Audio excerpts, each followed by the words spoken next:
아멘. 네, 다 끝나셔서 오늘 말씀 봉독하시겠습니다. 오늘 말씀은 고린도전서 15장 35절입니다.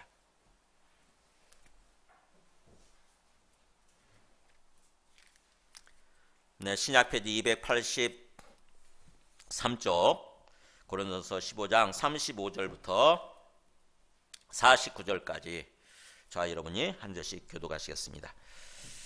누가 묻기를 죽은 자들이 어떻게 다시 살아나며 어떠한 몸으로 오느냐 하리니, 어리석은 자여, 너가 뿌리는 씨가 죽지 않으면 살아나지 못하겠고, 또 너가 뿌리는 것은 장래의 형체를 뿌리는 것이 아니요 다만 밀이나 다른 것의 알맹이 뿐이로되, 하나님이 그 뜻대로 그에게 형체를 주시되 각 종자에게 그 형체를 주시느니라. 조금 건너뛰어서 42절 읽겠습니다. 죽은 자의 부활도 그와 같으니 썩을 것으로 심고 썩지 아니할 것으로 다시 살아나며, 욕된 것으로 심고 영광스러운 것으로 다시 살아나며, 약한 것으로 심고 강한 것으로 다시 살아나며, 육의 몸으로 심고 신령한 몸으로 다시 살아나나니, 육의 몸이 있은즉 또 영의 몸도 있느니라. 기록된 바 그 첫사람 아담은 생명이 되었다 함과 같이 마지막 아담은 살려주는 영이 되었나니, 그러나 먼저는 신령한 사람이 아니요 육의 사람이요 그 다음에 신령한 사람이니라. 첫사람은 땅에서 났으니 흙에 속한 자이거니와 둘째 사람은 하늘에서 나셨느니라. 무릇 흙에 속한 자들은 저 흙에 속한 자와 같고 무릇 하늘에 속한 자들은 저 하늘에 속한 이와 같으니, 우리가 흙에 속한 자의 형상을 입은 것 같이 또한 하늘에 속한 이의 형상을 입으리라. 우리 58절 같이 봉독하겠습니다. 그러므로 내 사랑하는 형제들아, 견실하며 흔들리지 말고 항상 주의 일에 더욱 힘쓰는 자들이 되라. 이는 너희 수고가 주 안에서 헛되지 않은 줄을 알미라. 아멘. 앉으시겠습니다. 자, 옆에 있는 분들한테 인사하십니다. 반갑습니다. 사랑합니다. 반갑습니다. 사랑합니다. 네. 제가 요즘 깊이 생각하는 게, 우리 은하 유라를 보면서 뭘 깨닫냐면은, 너희는 항상 기뻐하라라는 말씀 있잖아요. 그거를 이 말씀이 의미가 무엇인지를 깨닫는 거예요. 우리 은하 유라 보면 아무 생각 없이 막 기쁘게 즐겁게 살잖아요. 근데 우리 어른들은 항상 근심하고 걱정하고 염려가 얼마나 많습니까? 그러다 보니까 얼굴이 밝지 않고 웃지 않고 항상 우중충한 모습으로, 그런 모습으로 사는 거예요. 저에게 있어서는 항상 기뻐하라는 말이, 이게 도대체 그 말 몰랐어요. 모르겠더라고. 어떻게 사람이 항상 기뻐할 수 있어. 그리고 기뻐하는 것은 우리 어떤 기분의 문제고 우리의 감정의 문제인데, 어떻게 행동하면 되는 것처럼 그렇게 기뻐하라고 명령문으로 하실까. 근데 제가 은하 유라를 보면서 깨닫는 거예요. 저렇게 살아야 되는 거구나. 왜 걔들은 그렇게 항상 기뻐하는 삶을, 항상 즐거워하고 기뻐하는 삶을 살 수 있을까요? 아이들은? 네, 부모 때문이잖아요. 부모가 있잖아요. 그래서 부모가 있다는 것만으로도 안심하고 뭔가 어떤 기뻐하면서 즐거운 그런 삶을 살 수 있는 거죠. 마찬가지로 우리도 하나님이, 우리 영적 부모가 되시는 하나님이 계시잖아요. 그죠? 그 하나님을 믿는 거 아닙니까? 하나님이 항상 너와 함께 있고 너를 지켜주시고 너를 지켜주고 그 다음에 너를 인도해 줄 거니까, 하나님 안에서 모든 걸 내려놓고, 그렇잖아요. 우리 근심하는 마음, 걱정하는 마음 다 내려놓고 그냥 하나님 안에서 즐겁고 기쁜 삶을 살아라, 이거 아닙니까? 그렇잖아요. 진짜 살아계신 하나님을 믿는다고 한다면은 우리가 그런 삶을 살 수 있는 거잖아요. 근데 하나님을 믿는다고 그러면서도 제대로 안 믿으니까, 내 삶에 내가 주인이 되다 보니까 항상 근심하고 걱정하지 않을 수가 없는 거예요.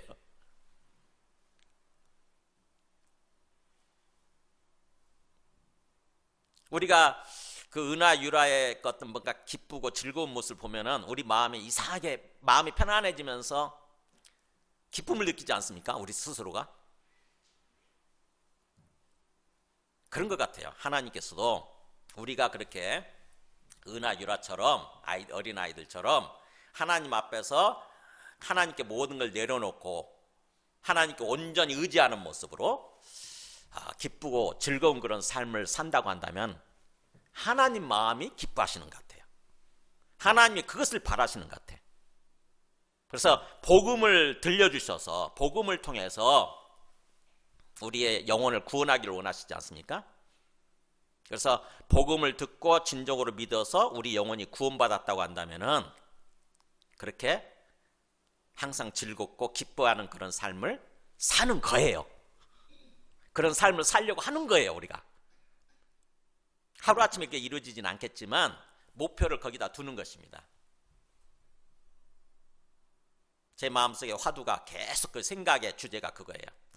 항상 기뻐하라, 항상 기뻐하라, 쉬지 말고 기도하라, 범사에 감사하라.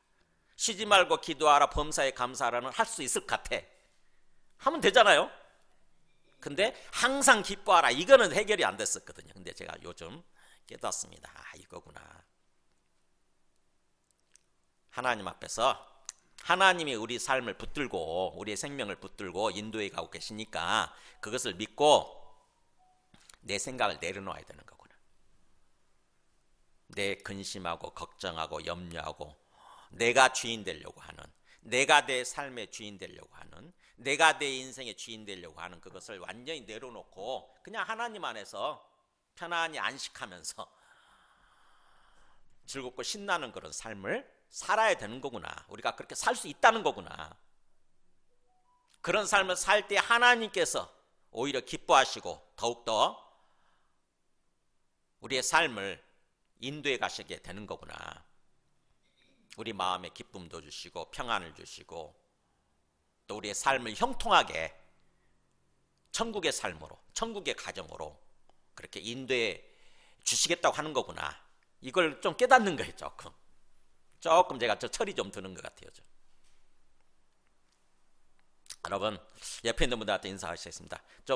항상 기뻐하는 삶을 삽시다. 이렇게 인사해 보실까요? 네. 주 안에서 항상 기뻐하는 그런 삶을 사시려고 하시기 바랍니다. 자, 우리 오늘 말씀은요, 지난주에 우리 부활에 대해서, 부활주일에 부활에 대해서 말씀을 들었잖아요. 부활이 진짜인가라고 하는 설교 제목이었는데, 부활이 어떻다는 거예요? 진짜라는 것입니까? 아니면 가짜라는 것입니까? 진짜라는 거잖아요. 부활은 진짜다. 예수 그리스도의 부활도 진짜고, 그게 명백한 역사적 사실이고, 그 다음에 예수 그리스도처럼 예수 그리스도를 믿는 우리들도 장차 부활하게 된다. 이거 있잖아요. 그죠? 우리가 분명히 부활하게 된대요.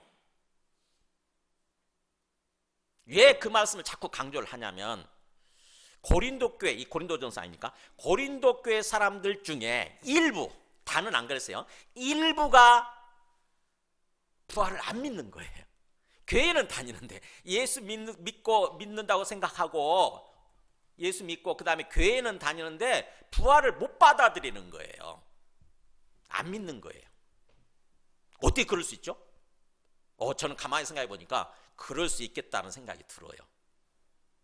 처음에는 말도 안 된다고 그랬는데 예수님 믿으면 당연히 부활도 자연스럽게 믿고 그렇게 삶을 살겠지 이런 생각을 했는데, 가만히 생각해 보니까 믿지 않는 사람들, 그 받아들이지 못하는 사람들 입장에서 보니까 진짜 안 믿을 수도 있겠구나, 그거 못 믿을 수 있겠구나 이런 생각이 드는 거예요.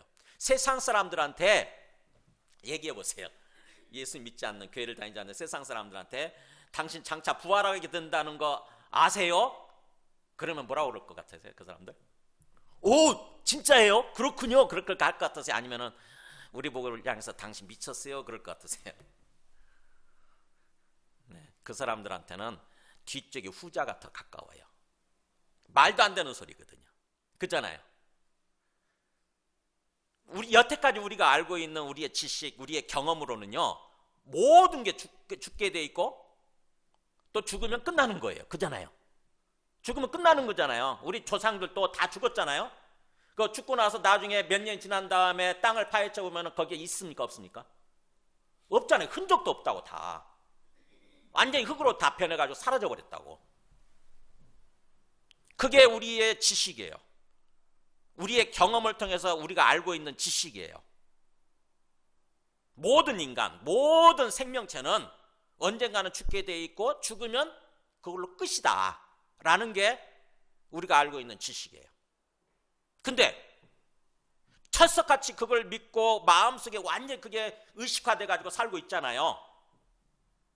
그런 생각 가운데 살고 있잖아요. 근데 그런 사람들한테 아니야, 이렇게 죽어서 사라졌지만 부활하게 돼 있어. 언젠가 부활해. 그래가지고 영원히 사는 거야. 이렇게 얘기를 한다고 한다면 그거 쉽게 받아들일 수 있겠어요?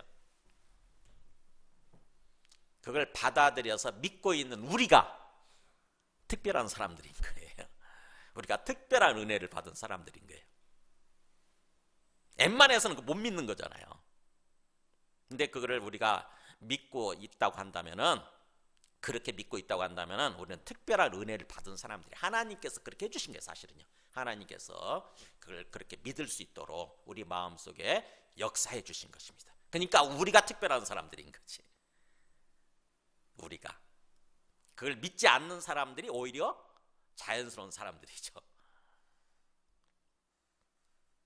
자, 우리가 그렇게 지난주에 부활은 사실이다, 예수 그리스도의 부활이 사실이고 예수 그리스도처럼 우리도 언젠가 주님이 재림하실 때 부활하게 돼 있다, 이렇게 말씀을 했어요.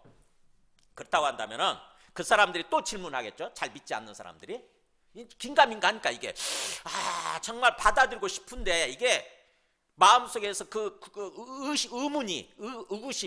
의심이 해결이 되지 않는 거죠. 그래서 그 사람들이 어떤 질문을 하게 되냐면, 오늘 말씀 보세요. 35절에 그런 사람들이 할 수 있는 질문을 얘기합니다. 누가 묻기를, 그 사람들이 묻는 거죠. 누가 묻기를 죽은 자들이 어떻게 다시 살아나며, 그 다음에 또 살아난다고 한다면 어떠한 몸으로 오느냐, 이렇게 질문한다고 하는 거죠. 진짜 그렇겠죠, 그죠? 세상 사람들이 이렇게 질문해요. 부활이 사실이다 그러면은 죽었는데 어떻게 다시 살아나? 그리고 또 만약 다시 살아난다고 한다면 도대체 그 다시 살아난 몸이라고 하는 것은 어떤 모습인 거야? 지금 이대로 다시 살아나는 거야? 아니면 완전히 새로운 모습인 거야? 이렇게 질문을 할 수 있지 않습니까? 그렇잖아요. 우리도 할 수 있잖아요, 그 질문. 우리 부활을 받아들여서 믿고 있지만 가만히 생각해 보니까 그게 궁금하잖아요. 그죠? 우리 마음속에 그게 있잖아요. 야, 죽었는데 도대체 어떻게 다시 살아나지? 그리고 부활하게 되면, 다시 살아난다고 한다면 그 부활의 모습은 어떤 모습일까? 도대체 궁금할 수 있잖아요. 그 질문에 대해서 답변하는 것입니다, 오늘 말씀이. 그래서 이걸 알아야 어떻게 보면 우리가 더욱더 부활을 확실하게 믿게 되고 그 부활에 맞추어서 삶을 살 수 있게 되는 거죠. 자, 그렇게 질문했을 때 두 가지 질문이죠. 죽은 자들이 도대체 어떻게 다시 살아날 수 있으며, 또 다시 살아난다고 한다면 그 모습은 어떠한 몸이냐, 어떤 모습이 될 거냐, 부활의 몸은 어떤 모습일 거냐 하는 거예요. 우리 또 되게 궁금한데, 자, 궁금증을 가지고 어떻게 답변하는지 한번 보세요. 36절 보세요. 어리석은 자여, 너가 뿌리는 씨가 죽지 않으면 살아나지 못하겠고, 또 너가 뿌리는 것은 장래의 형체를 뿌리는 것이 아니요 다만 밀이나 다른 것의 알맹이 뿐이로되 하나님이 그 뜻대로 그에게 형체를 주시되 각 종자에게 그 형체를 주시느니라. 자, 뭘 가지고 쉽게 얘기를 합니까? 우리가 씨앗 뿌리는 거. 밀이나 보리나 이런 어떤 곡식 씨앗을 뿌려보셨어요? 뿌릴 때 우리는 이제 경험을 통해서 알잖아요. 이렇게 씨앗을 뿌려도 그것이 나중에 싹이 트고 자라나가지고 나중에 꽃이 피고 뭔가 열매를 맺을 때 그 모습이 우리 마음속에 있잖아요. 그래서 그냥 아무 생각 없이 씨를 뿌린다고 당연히 그렇게 될 줄 알고, 그죠? 근데 한 번도 경험해보지 못한 사람이 그 씨앗을 뿌릴 때는 어떤 생각을 할까요? 한 번도 그걸 경험해보지 못한 사람이 엄마 아빠가 씨앗을 뿌리라고 그러니까 씨앗을 뿌려요. 그러면서 씨앗을 뿌리면서 고개를 갸웃갸웃 하는 거지. 씨앗을 뿌려서 어쩌겠다고. 씨앗을 뿌리면 뭐가 어떻게 되나? 이러면서 뿌릴 거 아닙니까? 근데 놀랍게도 그냥 씨앗을 뿌렸을 뿐인데 나중에 어떻게 됩니까? 그것이 이상하게 싹이 트고 뭔가 이파리가 달리고 막 자라고 그러더니 꽃이 피고 나중에는 뭐예요? 완전히 새로운 모습으로 바뀌지 않습니까? 그잖아요. 그러니까 우리가 일상에서 경험하는 그 일을 가지고 얘기를 하는 거예요. 죽음과 부활도 똑같다 이거예요. 죽음과 부활도 그와 비슷하다. 그러니까 어떻게 보면은 자연현상 속에 또 우리가 일상생활을 하면서 살아가는 그 우리의 생활 속에 하나님의 진리를 숨겨놓으신 거죠. 하나님께서 씨앗을 뿌리고 곡식 씨앗을 뿌리고 나중에 뭔가 수확을 거두는 그런 것 속에 진리를 숨겨놓으신 거예요. 죽음과 부활에 관한 진리를 숨겨놓으신 거예요. 우리가 그것을 통해서 알 수 있도록, 짐작할 수 있도록. 사도 바울이 그 예를 들어서 얘기하는 거예요. 36절에 어리석은 자야 그렇게 얘기하죠. 쉬운 건데 어떻게 보면 굉장히 우리는 어려운 질문을 한 거 아닙니까? 근데 사도 바울 입장에서는 부활을 정확히 알고 있으니까 쉬운 질문이었나 봐요. 그래서 이걸 질문하는 사람을 향해서 조금 핀잔을 주듯이 그렇게 얘기해요. 이 어리석은 자야. 머리 한번 딱 이렇게 쥐어박으면서 하는 얘기하듯이 이 어리석은 자야 그러면서 너 경험하지 않느냐 일상에서. 너가 씨앗을 뿌릴 때 그냥 씨앗을 뿌렸는데 어떻게 해요? 나중에 보니까 그래서 씨앗이 뿌려져서 나중에 보면 씨앗이 흔적도 없잖아요. 씨앗이 없어요. 그런데 어떻게 되죠? 완전히 새로운 생명체로 다시 태어나잖아요. 그게 그죠? 완전히 새로운 싹으로 태어나지 않습니까? 그러는 것과 똑같다는 것입니다. 죽었는데 어떻게 다시 살아나냐고? 씨앗을 뿌렸는데 씨앗이 죽어서 사라지는가 싶었는데 다시 살아나지 않느냐 하는 거예요. 우리가 경험을 통해서. 죽음도 똑같다는 거죠. 우리가 죽어서 완전히 사라지는 거 아닌가 싶었는데 완전히 새로운 생명체로 다시 태어난다고 하는 것입니다. 다시 살아난다고 하는 거죠. 그러니까 경험을 통해서 좀 생각해 보라는 거예요. 그래서 그것이 죽은 자들도 다시 살아날 수 있다고 하는 것을 얘기하는 거고, 그 다음에 37절에 두 번째 질문에 대한 답변이에요. 너가 뿌리는 것은 처음에 뿌릴 때 뭐예요? 장래의 형체를 뿌리는 게 아니잖아요. 그죠? 뭔가 이렇게 꽃이 피고 자라난 모습을 그걸 뿌리는 게 아니잖아요. 그걸 심는 게 아니잖아요. 그냥 씨앗 알맹이를 심을 뿐이에요. 알갱이를 심을 뿐이라는 거죠. 그런데 나중에 뭔가 싹이 트고 자라나서 꽃이 필 때 보면은 완전히 다른 모습이듯이 그걸 누가 하느냐? 하나님께서 하신다는 거죠. 하나님께서 그렇게. 그래서 너가 뿌리는 것은 장래의 형체를 뿌리는 것이 아니라 다만 밀이든 다른 것이든 다 알맹이뿐인데, 알맹이 씨앗을 심었을 뿐인데 하나님이 그 뜻대로, 하나님이 하시는 거죠. 하나님이 그 뜻대로 그에게 형체를 주시되 각 종자에게 그 형체를 주시느니라. 우리가 일상에서 경험하는 거예요. 하나님이 그 형체를 주신다는 거죠. 형체라는 게 모습이에요. 형상, 모습. 하나님이 그렇게 하신다는 것입니다. 일상생활 속. 그러니까 어쩌면 이것도 어떤 씨앗을 심었든 아니면 뿌리를 심었든지 간에 그렇게 했을 텐데, 처음에는 생각해보세요. 처음에 심을 때 보면은 이 모습 이대로 심는 게 아니잖아요. 이렇게 이파리가 있는 모습으로 심는 게 아니잖아요. 그죠? 그냥 뿌리를 심었을 뿐이고 아니면 씨앗을 심었을 뿐인데 이렇게 변해 있는 거예요. 누가 하셨느냐 이거를? 하나님이 그렇게 하셨다는 거죠. 하나님이 어떻게 보면은 씨앗 속에다가 DNA 유전인자를 심어 놓으신 거지. 유전인자를 그렇게 심어 놓으신 거예요. 죽음도 마찬가지. 죽음과 부활도. 그래서 그 형체를 다양한 형체가 있다고 하는 것은 39절부터 41절까지 얘기합니다. 형체, 장래의 형체죠. 어떻게 보면은 죽었는데 씨앗이 죽었는가 싶었는데 새로운 형체가 생겨난 거, 새로운 형체로 새로운 어떤 생명체로 부활한 거, 그 형체, 새로운 형체가 굉장히 다양하다고 하는 것을 얘기합니다. 그 39절 보면은 형체는 그런 뜻이에요. 그게 형체는 다 같은 형체가 아니니 어떤 것은 사람의 육체요, 어떤 것은 짐승의 육체, 짐승의 형체요. 또 하나는 새의 형체요. 또 하나는 물고기 형체니라. 그죠? 우리가 일상에서 보면은 다 형상이 다 다르잖아요. 다 형상이 다른 모습. 그 누가 하셨느냐? 하나님이 그렇게 하셨다고 하는 거죠. 그래서 40절에 하늘에 속한 형체도 있고 땅에 속한 형체도 있고, 그죠? 하늘에 속한 뭐예요? 하늘 위를 날아다니는 어떤 그 날아다니는 새의 형체 있잖아요. 새의 형상, 그죠? 또 땅에서 기어다니고 걸어다니는 땅에 속한 형상도 그렇게 있는 것처럼, 또 하늘에 속한 영광이 따로 있고 땅에 속한 영광이 따로 있으니, 그러니까 뭐예요? 형상이 있다고 한다면 하나님께서 그것을 통해서 그것의 빛을 발하는 모습, 영광이라는 게 그 빛을 발하는 모습, 그것의 어떤 존재의 형상을 그대로 드러내는 거죠.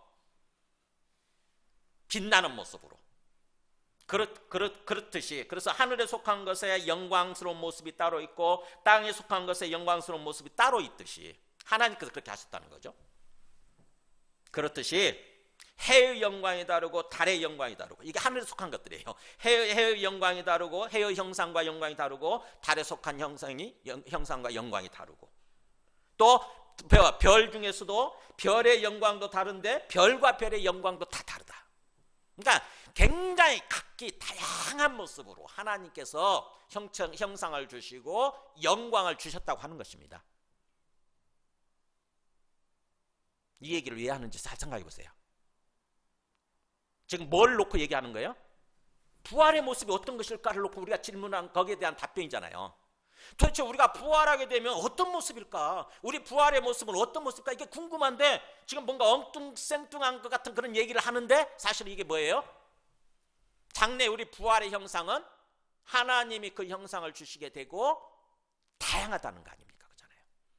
뭔가 다양한 모습이라는 거예요. 우리가 지금까지 우리가 인간이 생각할 수 없는 그런 모습이라는 거죠. 우리는 미루어 짐작을 해요. 혹시 우리가 다시 부활하게 되면 이 모습이 이대로 아닐까? 내가 늙어서 죽었으면 늙은 모습, 그런 모습으로 부활할까? 내가 장애인의 모습으로 죽었으면 장애인의 모습 그대로일까? 내가 어떤 부분을 수술했어요. 그러면 수술의 한 부분이 없지 않습니까? 하나님이 아담을 수술을 하셔가지고 갈빗대 하나를 빼내가지고 하와를 만드셨잖아요. 그러면 그 아담이 부활하게 되면은 갈빗대가 하나가 없는 그 모습 그대로일까? 아니면 부활의 모습은 갈빗대가 채워져 있는 모습일까? 어떤 모습일 것 같으세요? 지금 여러분 짐작을 해보세요. 스스로 질문하면서 한번 답변을 스스로 짐작을 해보세요. 지금 얘기를 하잖아요. 42절에 죽은 자의 부활도 그와 같으니, 죽었을 때 부활도 그와 같은 비슷한 원리라는 거죠. 그래서 썩을 것으로 심고 썩지 아니할 것으로 다시 살아나며. 자, 이렇게 보세요. 죽고 부활하는 것도 비슷하다 이거예요. 죽고 부활하고 똑같다. 그래서 썩을 것으로 심고 썩지 아니할 것으로 다시 산대요. 죽음이라고 하는 것은 심는 거래. 씨앗을 심는 거하고 똑같대. 어떤 씨앗을 심는 거냐? 죽게 될 씨앗이에요. 죽게 될 씨앗. 그러니까 죽음이라고 하는 것은 사실은 뭐예요? 씨앗을 심는 거고 우리가 죽어서 사라지는 거죠. 어떻게 보면 우리 몸의 형체가 사라지잖아요. 화장을 했든 뭐 했든 간에 땅에 묻으면 흙으로 완전 변해버리는 거고, 화장을 해도 재로 변하는 거잖아요. 그래서 흔적이 없어져요. 근데 그것은 사실은 심는 거나 마찬가지라는 것입니다. 나중에 부활하게 되면 어떻게 된다는 거예요? 썩지 아니할 것으로 다시 살아난다는 거죠. 다시는 썩지 않는다는 건 죽지 않는다는 뜻이에요. 다시는 죽지 않고 다시는 썩지 않는 정말 신비로운 모습인 거지. 신비로운 형상으로 다시 살아나게 되고, 그 다음에 욕된 것으로 심고 영광스러운 것으로 다시 살아나며. 영광스럽다고 항상 빛을 생각하면 돼요. 아주 반짝반짝 정말 빛이 나는 모습, 정말 빛나는 모습, 영광스러운 모습으로 다시 살아나는 거예요. 근데 우리 심을 때는 뭐예요? 죽을 때는 우리 지금 현재 이 육체잖아요.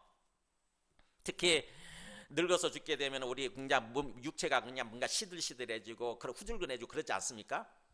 그걸 욕된 모습이다 이렇게 표현하는 거예요. 그걸 뭔가 바짝바짝 영광스러운 모습이 아니라, 빛나는 모습이 아니라, 젊고 싱싱하고 그런 모습이 아니라 뭔가 쭈글쭈글해진 모습, 그런 모습으로 심지만 나중에 부활하게 될 때는 영광스러운 모습으로 정말 젊고 건강하고 싱싱한 모습으로 정말 아름다운 모습으로 다시 살아난다는 거죠. 그 다음에 약한 것으로 심고 강한 것으로 다시 살아나며, 우리 육체가 이렇게 강한 것 같아도 얼마나 약합니까? 그잖아요. 너무 약해. 이거 손톱에다 가시 하나 찔리면 꼼짝 못하잖아요, 우리. 그리고 항상 병에 노출돼 있지 않습니까? 세균이 침투하면요 병 걸려가지고 꼼짝 못해요. 우리의 지금 흙으로 만들어진 우리 육체라고 하는 것은 그렇게 연약하고 연약한 거예요, 사실은요.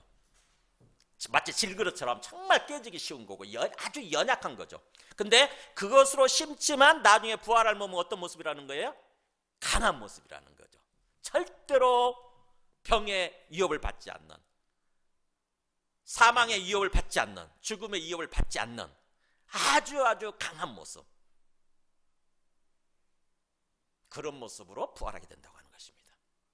그 다음에 육의 몸으로 심고 신령한 몸으로 다시 살아나나니 육의 몸이 있은즉 영의 몸도 있느니라.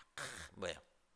육의 몸으로, 고깃덩어리죠 이게 우리 흙으로 만들어진 거 아닙니까? 우리 살과 피가 있는 육의 몸으로 이것으로 심고 나중에 부활할 몸은 완전히 다른 모습이라는 거예요. 신령한 몸, 성령에 의해서 만들어지는 몸이라는 거예요. 성령에 의해서 영적인 몸이라는 거죠. 영적인 몸. 그러니까 재질이 완전히 달라지는 것 같아요. 지금은 우리가 흙으로 만들어졌지만 나중에 부활하게 될 몸은 재질이 완전히 다른 게, 근본적으로 다른 게, 근본적으로 신령한 몸이라는 거죠. 분명히 만질 수 있고, 예수님이 부활하신 다음에 뭐 생선도 잡수셨잖아요.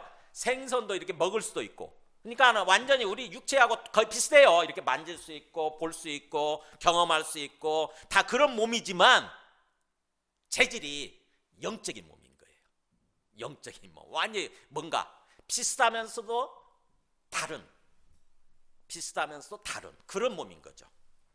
그래서 육의 몸으로 심고 신령한 몸으로 다시 살아나나니 육의 몸이 있은즉, 우리 지금 육의 몸이 있은즉 나중에 영적인 몸도 있느니라. 이게 부활의 몸의 형상이라고 하는 것입니다. 그러니까 부활의 몸을 요약하면 뭐예요? 썩지 않은 거. 다시 부활하게 되면 다시는 썩지 않아요. 죽지 않아요. 그 다음에 두 번째는 뭐예요? 아주 빛이 나는 영광스러운 모습인 거고, 영광스러운 몸. 그 다음에 뭐예요? 아주 강한 병균이 침투할 수 없고 죽음이 위협할 수도 없는 완전히 건강하고 강한 그런 모습인 거고, 그 다음에 뭐예요? 영적인 몸, 신령한 몸이라고 하는 것입니다. 좀 이렇게 좀 생각을 해보세요. 어떤 모습일지. 예수님이요, 마태복음 17장 2절 보면 변화산에 올라가셔서 변화될 수 있는 모습을 미리 보여주셨어요. 사람이 이렇게 변화될 수 있다. 12제자 중에 세 제자죠. 베드로, 야고보, 요한이 세 제자만을 데리고 변화산에 올라갔는데 예수님의 모습이 이렇게 바뀌는 거예요. 그들 앞에서 변형이 돼서 형태가 변화됐다는 거죠. 형체가 변화되더니 얼굴이 해같이 빛나며 빛이 영광스러운 모습으로 바뀌는 거예요. 얼굴이 해가 쫙 빛나는 거죠. 갑자기 바뀐 거예요. 그리고 심지어는 입고 있던 옷도 빛과 같이 휘어졌더라. 옷이 빛과 같이 쫙 휘어지는 거, 마치 우리 그 형광빛 나는 거 있잖아요. 이렇게 형광빛처럼 빛나는 그런 모습으로 쫙 바뀌는 거죠. 이 모습을 마가복음에서는 이렇게 표현해요. 엿새 후에 예수께서 베드로와 야고보와 요한을 데리시고 따로 높은 산에 올라가셨더니 그들 앞에서 변형이 되시는데, 그 옷이 빛이 나며 세상에서 빨래하는 자가 그렇게 희귀할 수 없을 만큼 매우 희어졌더라. 재밌죠, 표현이. 세상에 어떤 세탁업자도 그렇게는 희귀할 수 없을 만큼 그런 모습으로 쫙 빛나는 모습으로, 형광빛이 나는 모습으로 희어졌다는 거죠. 이게 어떻게 보면은 장차 우리가 부활하게 되면 부활의 모습인 거예요. 이게 예수님께서 미리 보여주신 것입니다. 진과 같은 뭔가 후줄근한 그런 모습이 아닌 거예요. 희쭈그리한 그런 모습이 아니라 완전히 다른 모습인 거예요. 여러분, 뭔가 좀 소망이 생기지 않습니까? 그러면서 보세요. 그렇게 구체적으로 얘기를 하면서 그 45절부터 49절까지 보세요. 그 모습은, 그렇게 변화된 모습, 부활의 모습이라고 하는 것은 어떤 모습이냐? 누구에 의해서 그렇게 이루어지는 거냐? 기록된 바 첫사람 아담은 생명이 되었다 함과 같이 마지막 아담은 살려주는 영이 되었나니. 인간 중에 대표주자 두 명을 얘기하라고 한다면 첫사람, 우리 첫 조상 아담이고, 그 다음에 예수 그리스도예요. 마지막 사람이라고 그래. 마지막 아담. 그러니까 첫사람 아담은 우리 조상으로서 우리가 그 모습 그대로 사는 거죠. 우리는 아담을 똑같은 모습, 아담과 똑같은 모습이에요. 이렇게 썩는 육체를 가지고 그 삶을 살아가는 그런 모습인 거죠. 하나님이 흙으로 딱 지으신 다음에 그 코에다가 딱 생기를 불어넣으시니까 하나님의 호흡을 불어넣으신 거예요. 숨을 훅 이렇게 불어넣었더니 이게 흙이 뭐예요? 생명체로 바뀐 거예요. 움직이는 생명체로. 그게 생명이에요. 혼을 가지고 있으면서 몸이 움직이기 시작하는 거죠.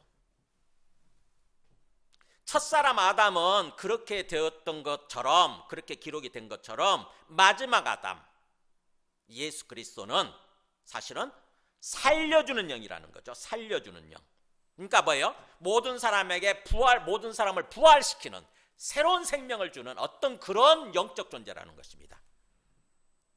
그래서 먼저는 첫사람 아담이죠. 첫사람 아담은 신령한 사람이 아니요 육의 사람이라고 한다면, 흙으로 만들어진 육의 사람이라고 한다면은 그 다음 마지막 아담이죠. 예수 그리스도는 신령한 사람이니라, 영적인 사람이라는 거죠. 예수님, 부활하신 예수님은 영적인 사람이라는 것입니다.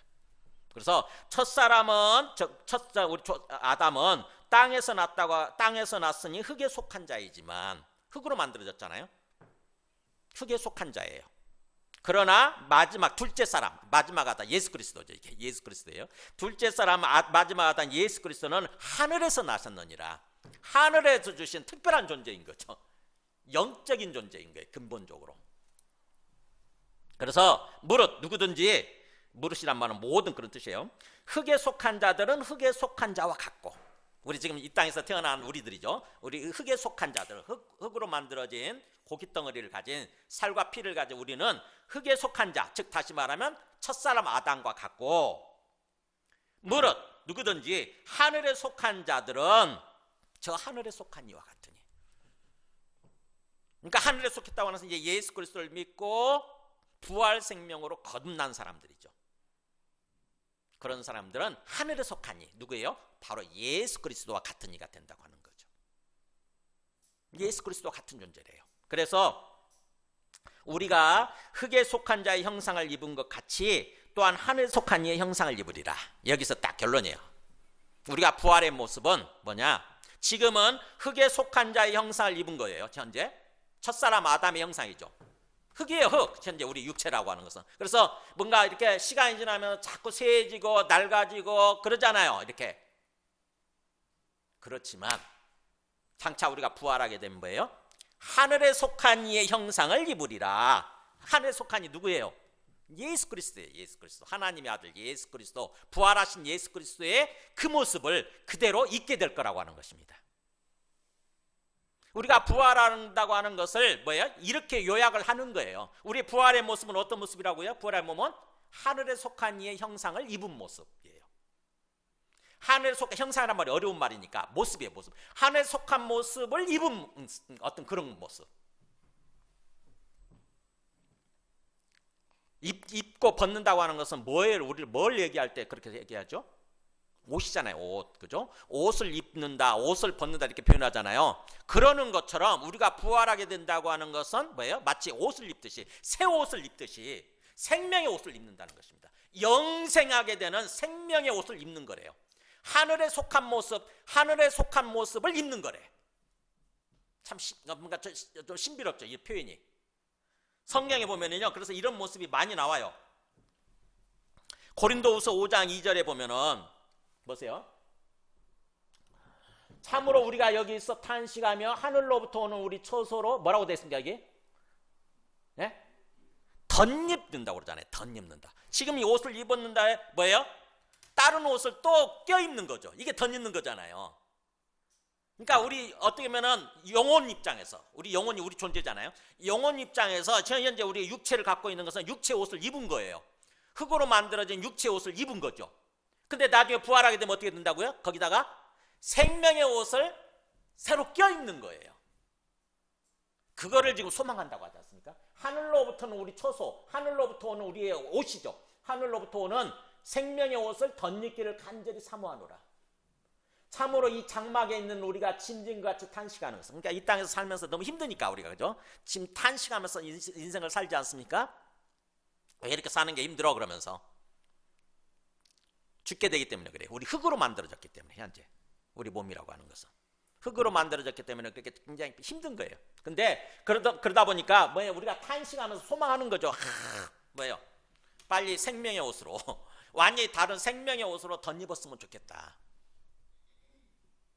그래서 우리가 그렇게 탄식하는 것은 벗고자 함이 아니라, 이것을 벗어버리기 위해서가 아니라, 어떻게 보면 죽기 위해서가 아니라 오히려 덧입고자 함이니 죽을 것이 생명에 삼킴받게 하리 함이라. 여기 나오죠. 이게 밑표현이에요. 이거를 그런 식으로 표현하는 것입니다.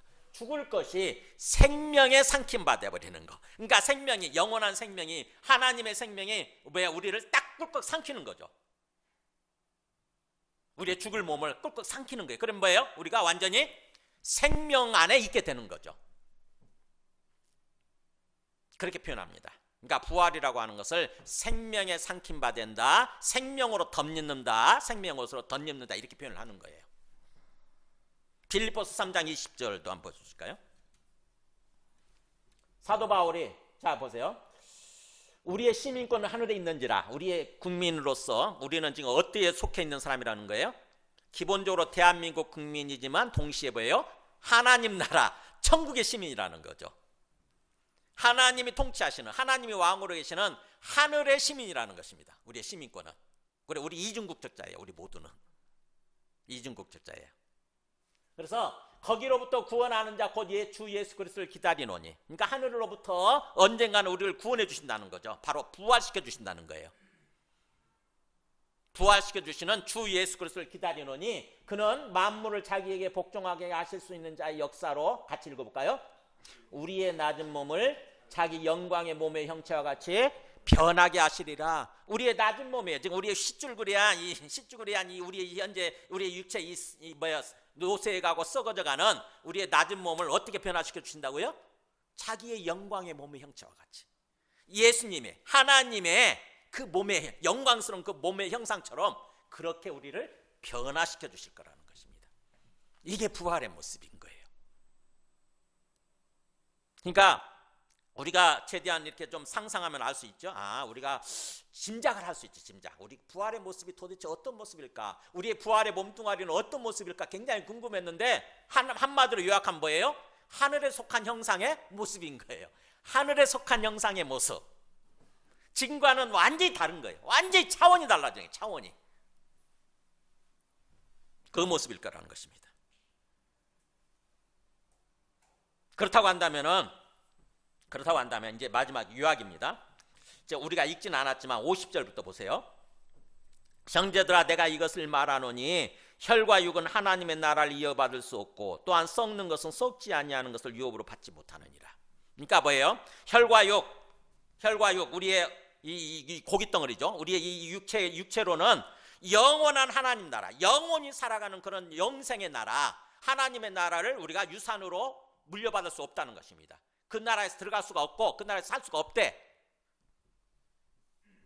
썩는 것은 썩지 아니하는 것을 유업으로, 유산으로 받지 못하느니라. 그렇다고 한다면 어떻게 해야 돼요? 뭔가 해결이 있어야 될 거 아닙니까? 바로 그러기 때문에 그 해결책이 주어지는 거예요. 보세요. 보라, 내가 너희에게 비밀을 말하노니, 이제 하나님의 비밀을 드디어 사도 바울이 얘기를 하죠. 하나님께서 어떤 식으로 해결하실 것인지. 뭐라고 얘기합니까? 읽어볼까요? 시작. 우리가 다 잠잘 것이 아니요 마지막 나팔에 순식간에 홀연히 다 변화되리니. 와, 뭐예요? 우리가 다 이때 육체 이대로 죽고 그 다음에 그 육체 상태로 완전히 땅 속에 계속 잠자는 모습으로 계속 있는 것이 아니라, 그래서 죽어서 완전히 사라지는 것이 아니라 어느 순간에 뭐야? 홀연히 마지막 나팔에 예수님이 재림하실 때 나팔이 울려 퍼진다고 그러죠. 요한계시록 보면은 몇 번 울려 퍼진다고 그러죠, 나팔이? 7번이에요, 7번. 7번 울려 퍼지게 되는데 꼭 7번이 아니라 완전수겠죠. 7번이라는 숫자가. 그래서 마지막 7번째 나팔 소리가 울려 퍼질 때 드디어 뭐예요? 우리가 부활하게 되는 거예요. 부활하게. 그래서 마지막 일곱 번째 나팔에 순식간에 그랬잖아요. 순식간이라는 말이 원래 원뜻이 눈 깜빡할 순간에 이런 뜻입니다. 헬라어로. 그러니까 순식간에 눈 깜빡할 순간에 완전히 바뀌어버리는 거예요. 순식간에. 호련히 갑자기. 이게 비밀이에요. 이게 비밀. 하늘의 비밀. 사도 바울이 이걸 얘기해 주는 거예요. 나팔 소리가 날 때 죽은 자들이 썩지 아니할 것으로 다시 살아나고 우리도 변화되리라. 그러니까 뭐예요? 두 가지 현상이 일어나는 거죠. 한 사람 먼저 죽은 사람들이죠. 죽어서 땅속에 묻혀서 완전히 흔적도 없이 사라진 사람들이 그 사람들이 부활하게 되고, 그 다음에 그때까지 살아있는 사람도 있을 거 아닙니까? 예수님 재림하실 때까지 살아있는 사람들, 그 사람들도 뭐예요? 순식간에 부활의 모습으로, 하늘에 속한 형상의 모습으로 변화될 거라고 하는 것입니다. 그래서 이 썩을 것이 반드시, 강조하잖아요. 반드시 그렇게 돼 있다는 거죠. 반드시 썩지 아니할 것을 입을 거고, 이 죽을 것이 반드시란 말이 거기 생략되어 있지만 들어가 있겠죠. 반드시 죽지 아니함을 입으로다. 이 일은 반드시 일어나게 되어 있다는 것입니다. 반드시. 그래야만 우리가 영원한 세상에서 영원히 살게 되는 거니까. 바뀌어야 됩니다. 현재 육체가 이거는 썩는 거기 때문에 바뀌어야 돼요. 썩지 않을 육체로, 썩지 않을 몸으로 바뀌어야 되는 거죠. 그런 변화되는 현상을 하나님께서 그렇게 하시는 거죠. 변화시켜가지고 영원히 살게 만드시는 거죠. 그래서 그때가 되면은 54절 56절 보세요. 이 썩을 것이 썩지 아니함을 입고 이 죽을 것이 죽지 아니함을 입을 때에는 드디어 하나님께서 예언하신 말씀, 사망을 삼키고 이기리라. 이게 예언이 돼 있었어요. 이사야서에. 사망이라고 하는 것, 죽음이라고 하는 것을 꿀꺽 삼켜버리고 드디어 우리가 승리하게 된다. 영원히 살게 된다. 이거예요. 영원히 살게 된다. 이 예언된 말씀이 드디어 성취가 된다는 거죠. 그날. 우리는 이 예언된 말씀이 있다고 하는 것도 몰랐잖아요. 그냥 계속 죽게 되니까 그냥 뭐 죽음이라고 하는 것은 있게 마련이야. 그냥 죽게 마련이야. 그리고 죽으면 그렇게 끝이야 라고 생각을 하면서 그렇게 살아왔는데 아니래요. 죽음이 없어지는 날이 온다는 거예요. 죽음 자체가. 사망이라고 하는 자체가 없어지는 날이 온대. 하나님께서 그렇게 목표를 세우시고 그 계획을 세우시고 우리를 그쪽을 향해서 인도해 가고 계신데요. 그것을 위해서 우리를 구원해 주신 거죠. 그러니까 하나님의 원래 계획은요, 사망이 없는 세상이에요. 죽지 않고 하나님과 더불어서 영원히 행복하게 기쁘게 살아가는 그런 세상인 거예요. 원래 하나님의 계획은. 근데 우리가 하나님을 거부하면서부터 죽음이라고 하는 게 우리한테 찾아온 거거든요. 근데 하나님께서 그거를 해결해 주시는 거죠. 사망이라고 하는 자체를 완전히 없애버리는 그런 날이 오는 거죠. 사망, 그래서 그렇게 얘기하죠. 사도 바울이 이제 그 사망을 향해서 조롱하듯이 얘기합니다. 사망아, 너의 승리가 어디 있느냐? 너는 완전히 패배했다는 거죠. 예수님의 재림하시는 날, 사망아, 너 어디 있어? 너의 승리가 어디 있어? 지금까지는 계속해서 사람들을 죽이고 그렇게 했겠지만 이제 너의 승리가 어디 있느냐? 없지 않느냐? 너는 완전히 패배했지 않느냐 이거예요. 그 다음에 사망아, 너가 쏘는 것이 어디 있느냐? 사망을 인격적으로 얘기를 하죠. 살아있는 인격적으로. 그래서 사망아, 너가 쏘는 것이 어디 있어? 쏘는 것이라고 하는 독침이에요. 독침. 마치 정갈이 독침으로 우리를 쏘아가지고 우리를 죽이잖아요. 그러는 것처럼 사망아, 너의 독침이 어디 있느냐? 하나님이 뭐예요? 너의 독침 자체를 완전히 무력화시켰다고 하는 거죠. 재림하시는 날 너의 독침 같은 거 완전히 꺾어버리시고 없애버리시는 거예요. 사망이 독침으로 사용했던 그 독침이 뭐냐? 56절 나오죠. 혼잣말하듯이 얘기합니다. 사망에 쏘는 것은 죄였고 죄의 권능은 율법이지. 이렇게. 뭐예요? 사망이 뭘 가지고 쏘았습니까? 우리가 죄를 지을 때마다 죄를 가지고 너 죄 지었으니까 너 죽어야 돼. 이렇게 죽어야 돼. 그래가지고 우리가 죄를 지을 때마다 죄라고 하는 독침을 이용해서 우리를 어떤 그 쏘고 막 죽게 만들었는데 그게 없어지는 거죠. 그리고 그렇게 독침을 쏘게 되면 죄의 능력, 죽게 만드는 그 죄의 능력은 어디서부터 나온 거예요? 사실은 하나님의 율법에다 그렇게 규정해 놓은 거죠. 율법에. 우리가 죄를 짓게 되면 죽어야만 된다. 죽게 돼 있다라고. 그래서 사망이 그 말씀을 이용해서 어떻게 보면은 율법의 말씀을 이용해 가지고 우리가 죄를 지을 때마다 너 죽어야 돼! 그러면서 이렇게 독침을 쏘고 막 그랬었는데 그것들을 완전히 없애버리는 날, 그날이 온다고 하는 거죠. 그래서 우리 주 예수 그리스도로 말미암아 우리에게 승리를 주시는 하나님께 감사한다는 거죠. 사망을 삼키고 사망을 이기고 완전히 살게 되는, 영원히 살게 되는 그 날 오는데 그거를 누가 해주시느냐? 하나님께서. 누구를 통해서? 예수 그리스도를 통해서. 예수 그리스도를 통해서. 그것을 위해서 예수님을 보내주신 거예요. 우리한테 그 뭐 사망을 없애고 영원한 생명을 주시기 위해서 하나님이 예수 그리스도를 우리한테 보내주신 거예요. 그래서 그 누가복음 20장 35절 보면은요, 34절 보면 부활 세상에 대해서 예수님이 이렇게 말씀하신 적이 있어요. 부활하게 되면 막 부활 없다고, 부활 같은 거 있으면 안 된다고 그러면서 막 핀잔을 두고 조롱하고 하는 그 사두개인들이 있어요. 사두개인들. 그 사람들을 향해서 예수님이 이렇게 말씀하시는 거예요. 예수께서 이르시되 그러니까 부활하게 되면은 만약에 내가 이 땅에서 살면서 7번 장가가 가지고 만약에 7번 장가, 여자가 7번 시집가서 7 남편이 있었다고 한다면은 그 여자가 부활하게 되면 도대체 누구 남편이 되는, 누구의 아내가 되는 것입니까? 이렇게 질문을 해요. 만약에 7번 시집갔었는데, 그래서 7 남편이 있었는데 부활하게 되면 도대체 누구, 그 7명 중에 누구 아내가 되는 거냐고 이렇게 조롱하듯 질문한다고. 그럴 때 예수님이 이렇게 말씀하시는 거예요. 예수께서 했을 때 이 세상의 자녀들은 장가도 가고 시집도 가고 그러지만 세상과 및 죽은 자 가운데서 부활함을 얻기에 합당히 여김을 받은 자들은, 그러니까 부활의 생명을 얻기에 합당히 여김을 받은 자들 누구겠어요? 예수 믿는 사람들 그잖아요. 예수님을 믿는 사람들. 그래서 우리가 구원받은 사람들이죠. 구원받은 사람들은 나중에 부활하게 되면 장가가고 시집가는 일이 없으며, 굉장히 새로운 사실을 얘기합니다. 그때가 되면, 부활하게 되면 또다시 장가가고 시집가고 그래서 뭔가 자식을 낳고 그런 게 없다는 거예요.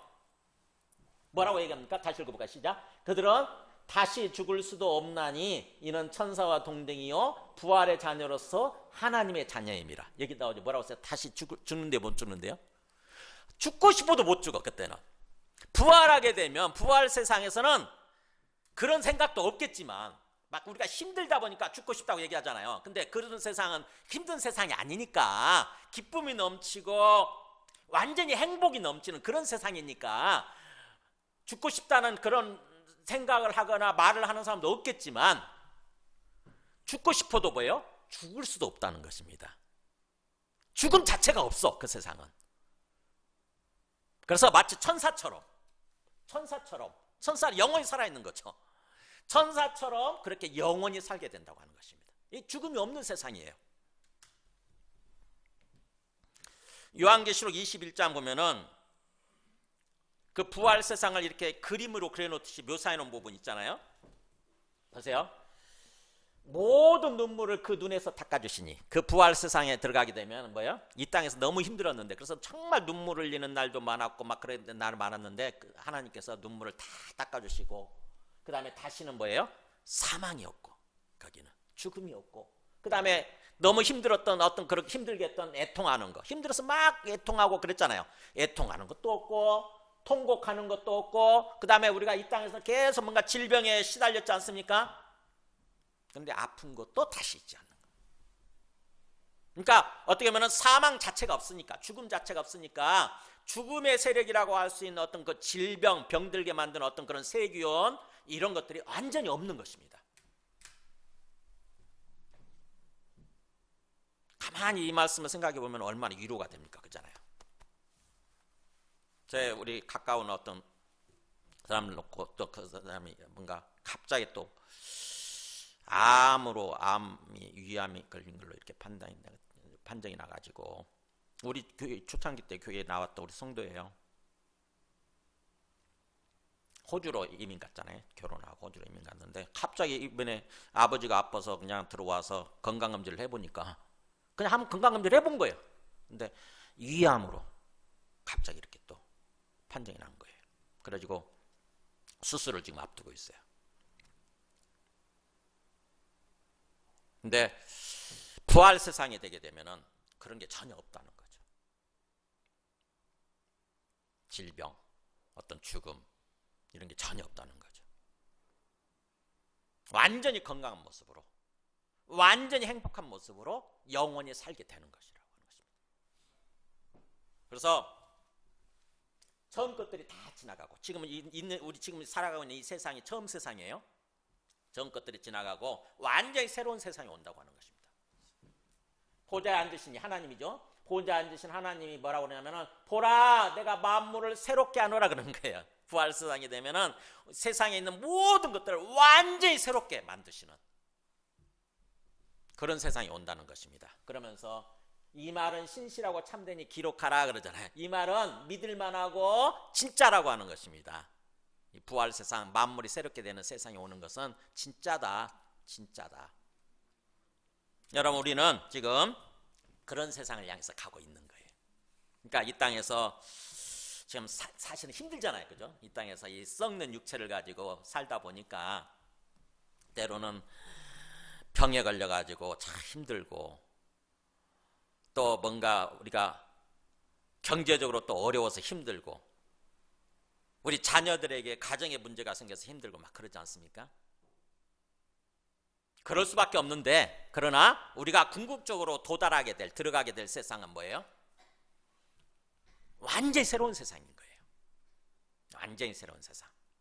완전히 건강하고 완전히 젊고 완전히 행복한 모습으로 완전히 새롭게 태어나서 부활의 형체로 새롭게 부활해가지고 새롭게 다시 살아나서 영원토록 행복한 삶을 살아게 되는 거예요. 우리는 그곳을 향해서 지금 가고 있는 것입니다. 그 과정 중에 있는 게 지금 현재 그 과정 중에. 그렇다고 한다면 우리가 지금은 힘들어도, 지금 여러 가지 힘들고 막 어떤 죽음의 위협도 받고 죽음의 위협에 시달리고 막 힘들어도 우리가 어떤 삶을 살아야 되느냐. 마지막 결론이 그게 58절인 거죠. 다시 보세요. 58절. 그러므로 내 사랑하는 형제들아, 같이 읽고 시작. 견실하며 흔들리지 말고 항상 주의 일에 더욱 힘쓰는 자들이 되라. 이는 너희 수고가 주 안에서 헛되지 않은 줄 알미라. 지금 굉장히 힘들어도, 제가 아는 어떤 그 집사님이 있어요. 서초동 사랑교에 있을 때부터 아는 집사님인데, 그 집사님이 그 남편에 대해서 항상 저한테 기도 제목을 부탁을 해요. 목사님, 저희 남편이요 계속 로또 복권에 매달린대. 항상 매주 로또 복권을 사고 계속 그거 들여다보고 있고, 그런데 미치겠다는 거예요. 제발 기도해달래. 그래서 제가 기도해 주겠다고 그랬어요. 근데 가만히 생각해 보니까 예수님을 믿는데 왜 그렇게 로또 복권에 매달리죠? 처음에는 뭔가 좀 그게 이해가 안 됐는데 지금 가만히 생각해 보니까 이해가 돼요. 가난하잖아요. 가난하고 힘들잖아요. 그러니까 뭔가 좀 로또 복권이 당첨되면 그게 벗어나는 거 아닙니까? 그잖아요. 로또 복권에 당첨되게 되면은 완전히 벗어나는 거잖아요. 가난한 삶에서 벗어나잖아요. 그러니까는 뭔가 로또 복권 한 탕을 묶는 거죠. 당첨됐으면 좋겠다.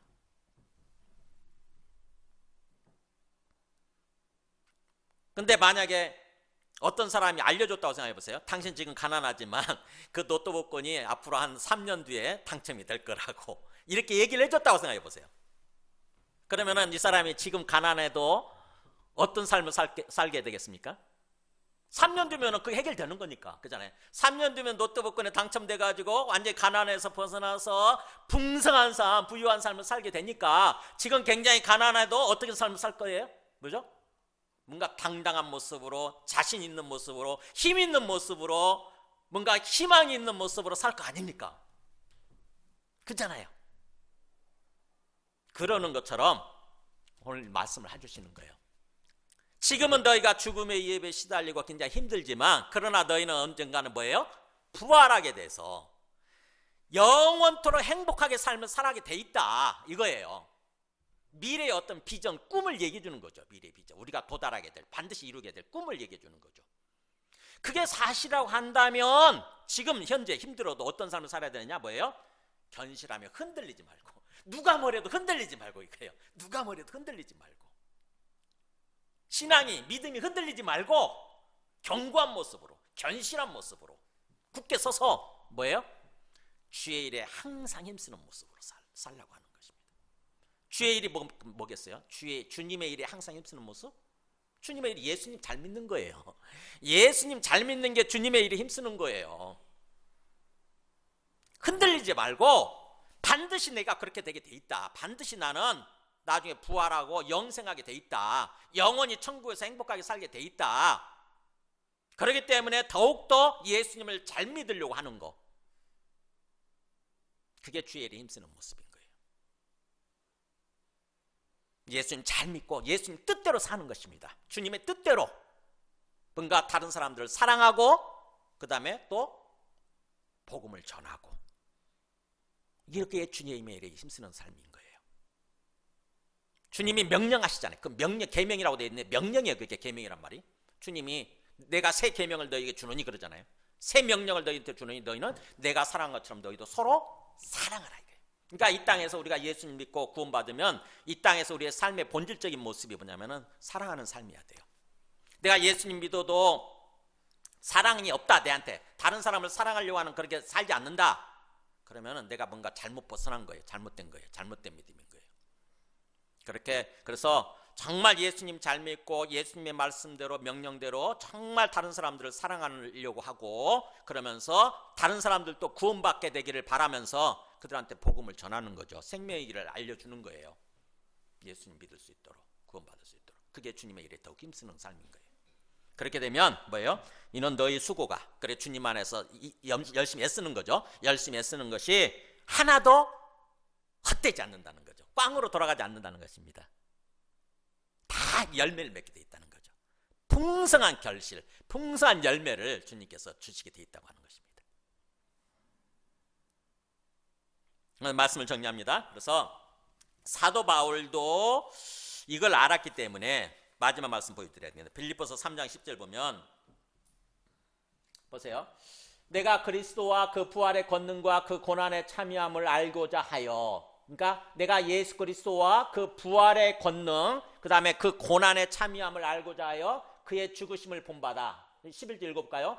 어떻게 해서든지 죽은 자 가운데서 부활에 이르리 하노니. 이게 사도 바울의 마음속에 각오가 보이세요? 이게 사도 바울의 삶의 목표, 각오가 이거잖아요. 나는 어떻게든지 예수님께서 부활하신 것처럼 예수님 부활에 나도 이루고 싶어. 난 그러려고 해. 그래서 그것을 위해서 삶을 산다고 하는 거죠. 내가 이미 얻었다 함도 아니요, 내가 이미 부활에 이른 게 아니잖아요. 내가 이미 얻었다 함도 아니요, 온전히 이루었다 함도 아니라 오직 내가 그리스도 예수께 잡힌 바 된 그것, 이게 부활 생명이잖아요. 그리스도 예수께서 꽉 잡으신 것, 영원한 부활 생명이죠. 이것을 잡으려고, 나도 잡으려고 앞을 향해서 앞만 보고 달려가노라 그렇잖아요. 이게 우리의 이 땅에서 삶의 자세, 신앙의 자세가 돼야 되는 거예요. 부활이 사실이라고 한다면 우리도 오직 그것을 향해서 달려가는 것입니다. 앞만 보고 덜컥 흔들리지 않고, 누가 뭐래도 흔들리지 않고, 야 거짓말이야, 예수님 믿는 거, 예수님 믿으면 나중에 부활한다는 거 거짓말이야, 누가 뭐래도 흔들리지 않는 거예요. 흔들리지 않고 우리는 오직 예수님처럼 부활에 이르기 위해서, 부활 생명을 얻기 위해서 예수님만 바라보고 계속 달려가는 것입니다. 우리의 이게 우리의 신앙생활의 태도, 우리의 이 땅에서 삶의 자세가 되어야 되는 것입니다. 우리 함께 찬송하고 기도하겠습니다. 찬송가 161장